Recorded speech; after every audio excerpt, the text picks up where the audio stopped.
Hello, this is Mark Wildman of Wildman Athletica, and today we're going to talk about 3 things that you could probably improve with your Turkish get-up.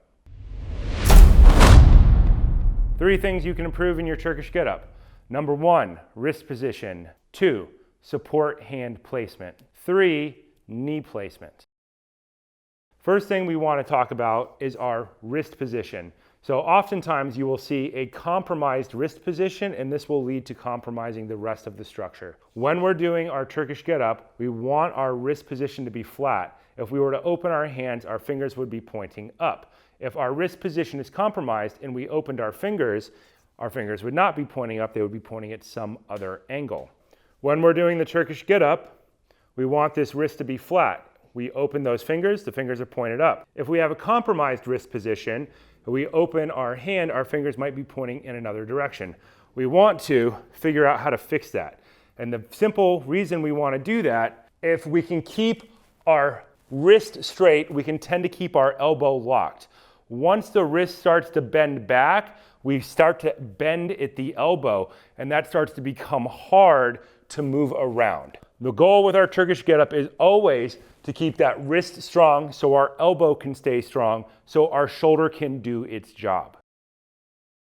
The second thing we could be doing wrong is our hand placement, our support hand placement. When we set up for our Turkish get-up, we have our strong wrist position, so we're avoiding any bend. Next is our 45-degree hand placement. 0 degrees, 90 degrees, 45 degrees. What you will see is when people try to get up, they will move this hand around. And that makes it hard for their body to figure out where the support is. Don't move that hand. 0 degrees, 90 degrees, 45 degrees. Once that hand is in place, we will not move it. When we get up, we will not shift it around.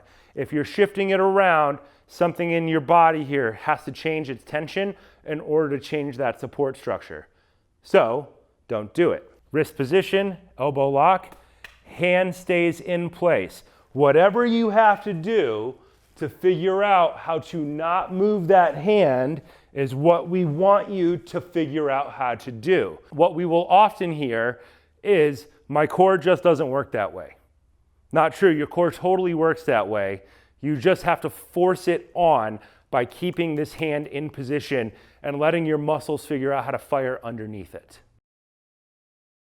The third thing that we could be getting wrong with our Turkish get-up is the support knee position. When we want to check this, if we see this front leg is 90 degrees and the back leg is 90 degrees, it's probably in the right spot. When people go from the transition from our half get-up, this knee needs to come back to be in direct line with this hand.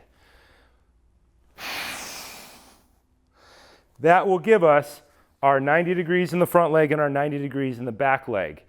What we will see is, if you're having trouble getting up, this knee didn't come back all the way. It needs to go back to the line of the hand.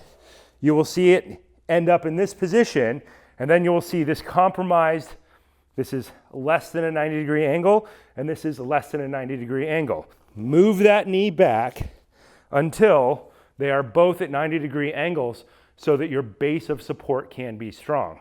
Strong wrist means strong elbow, means our shoulder can do its job. Hand stays in one position, move everything else around it. Now, make sure you bring that knee all the way back so that when you orient upright, you have strong position and strong position. 3 things. Wrist position means good elbow lock, means good shoulder position. Support hand, 45 degrees out. Once it's in place, don't move it. When you're doing the pass-through, bring your knee all the way back to the line of your hand so that both legs make 90 degrees between the thigh and the shin. If they're less than 90 degrees, move the knee back until they both hit 90 degrees. This has been Mark Wildman of Wildman Athletica.